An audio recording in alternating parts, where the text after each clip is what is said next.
লামিয়ার স্বপ্ন মডেল হবে। শিলানির জামা পরে উনি মডেলিং করতেছে বাসায় বসে বসে। দেখেন আমার ছেলের ডিস্টার্ব কাকে বলে। 2টা জামা সিলাইছি, দোনোটা জামা পরে সে মডেলিং করতেছে। মডেলিংয়ের পালা শেষ, এখন হবে পড়ালেখার বাংলাদেশ। চলে গেছে প্রাইভেটে। হ্যালো এভরিওয়ান, আসসালামু আলাইকুম। কেমন আছেন সবাই? আশা করি ভালো আছেন।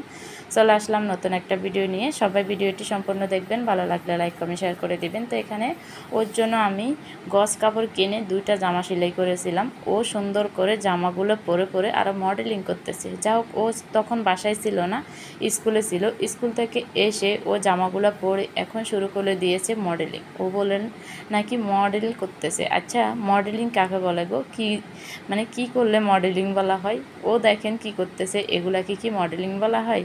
যা হোক, ও প্রথম জামাটা পরলো, পরে ঘোরাঘুরি করতেছে। এটা হচ্ছে গোল জামা না, রাউন্ড কাট জামা বলে এটাকে।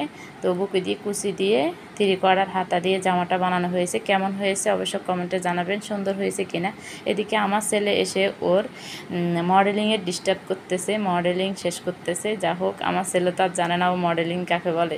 যা হোক, এই দ্বিতীয় জামাটা পরে ফেলেছে। দ্বিতীয় জামাটা গোল জামা ছিল, তাও ছোট্ট হাতা দিয়ে কুচি দিয়ে সুন্দর করে একটা জামা সেলাই করেছে। তো জামাটা কেমন হয়েছে কমেন্টে জানাবেন।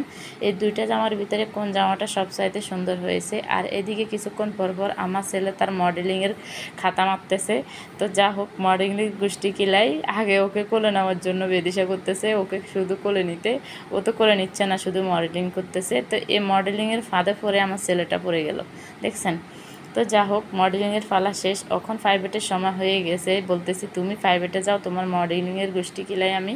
তো এই তো ধাক্কায় মক্কারহানি খাওয়াই দিয়ে ওকে মডেলিং থেকে ফাটাই দিলাম প্রাইভেটে। পড়ালেখা শেষ করুক, তারপরে হচ্ছে মডেলিং। পড়ালেখা ছাড়া কিছুই হবে না। তো ভিডিওটি কেমন হয়েছে অবশ্যই কমেন্টে জানাবেন। আজকের মতো এই পর্যন্তই। আল্লাহ হাফেজ, আসসালামু